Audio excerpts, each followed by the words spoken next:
Hey, you guys know I don't make you wait the whole time. If there's no reason to do so, that begin is just to make sure that both my YouTube and Twitter videos get started at the same time, which they are. And also let me say, if you're watching on Twitter and you have any questions, it's always best to watch over on YouTube. But if you just want to watch here, the latest report, being on Twitter, Facebook, wherever you may be watching, is fine. I am Chris Jenkins, credentialed member of the media covering the Carolina Panthers for Charlotte Vibe. Today is Monday, August 31st, the last day of the month. We are now about to be into September. The football season is just around the corner. And I'm going to do my best to continue to keep you guys up to date with information regarding the team. As you may know, COVID has changed the lives of everything that's regarding football. And I, unfortunately, am not able to be there every day, but I do have access to players and coaches through Zoom meetings that they have set up for us. So I'll always continue to bring those to you, try to answer any questions that you all may have. So the big news over the weekend was this past Saturday, the Carolina Panthers did not have practice. So that was regarding the social justice that players are seeking to address around the world. Matt Rule said that he talked with some players Friday night, so it wasn't something that caught him completely off guard that the practice may be canceled on Saturday. He says that he was 100% okay with it because, again, he talked with several players on Friday. He talked with some players on Saturday. When he saw that this team meeting was going to be heavily requested and needed by the team, he supported that 100%. So let me go through a few injuries or transactions as well for the team. So let's go transactions first. So today we traded linebacker Andre Smith to Buffalo, Carolina North, for a 2023 conditional late round pick. That is, that almost sounds like a buddy deal still, right? 2023, we're still just now starting the 2020 season. But nevertheless, we made that transaction. And injuries, if you will, because there's no official injury report. Shaq Thompson wore a red jersey today, meaning pretty low practice for him, no contact, as he continues to try to get to 100% health. I said it last week that I foresee that Thompson was not going to practice too much because of how important he is to the team. And if he could just get better with some rest, give the guy some rest. Eli Apple also was in the same situation, really didn't practice much today. He was out on the field. And I do remember seeing Eli when I was at a practice kind of, nursing something and coming off the field. So again, he's another veteran that you want to go ahead and take your time with and evaluate a lot of these other players. And so with Saturday's practice being canceled, a few things happened as a result of that. One is the team got a chance to really start game planning for the Las Vegas Raiders. Sounds funny saying that.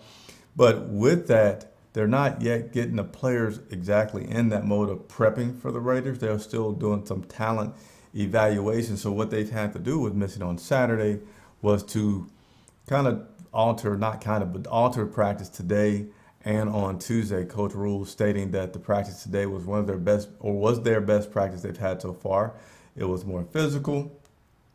Trying to see what all I had notes here about the practice today.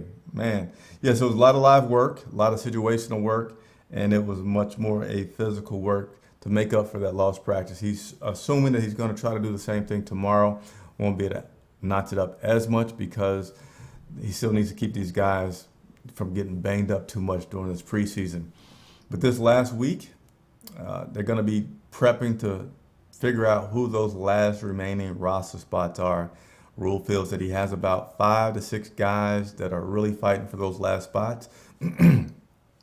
Naturally, those last spots are going to be mostly on special teams, which is a area that Rule has said is very, very important to him. He's going to try to steal some possessions, steal some short fields with having some exceptional special teams performances, as he's going to have to fight and claw for every advantage that he can get. Again, he's a first-year coach, first-year offensive coordinator, defensive coordinator, lots of new pieces, so he's trying to get every advantage that he can. Now, we currently have 3 quarterbacks, Bridgewater, Greer, P.J. Walker. Are we going to keep 3? Are we going to have 2? Doesn't really know how many we're going to have, but from the sounds of the conversation with the media today, that they're most likely to keep 2. Will that be P.J. Walker? Will that be Will Greer? I don't have a true metric because I like to be honest with you guys. I have not seen a lot of reps from both of these guys. I feel like PJ Walker could have an advantage. I always tend to think when you have an athletic guy that moves around, you kind of wouldn't mind somebody like that backing him up. I feel like PJ Walker could be that person better than a Will Grier. Again, I don't have a whole lot of strongness behind that comment, but that's currently how I feel.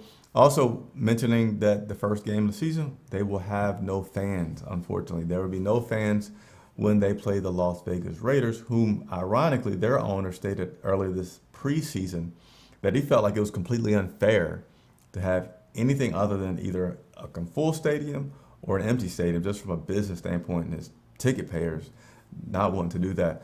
But Carolina Panthers will officially not have any fans at that first game. You might want to ask me, well, what is the media going to look like? I have no idea.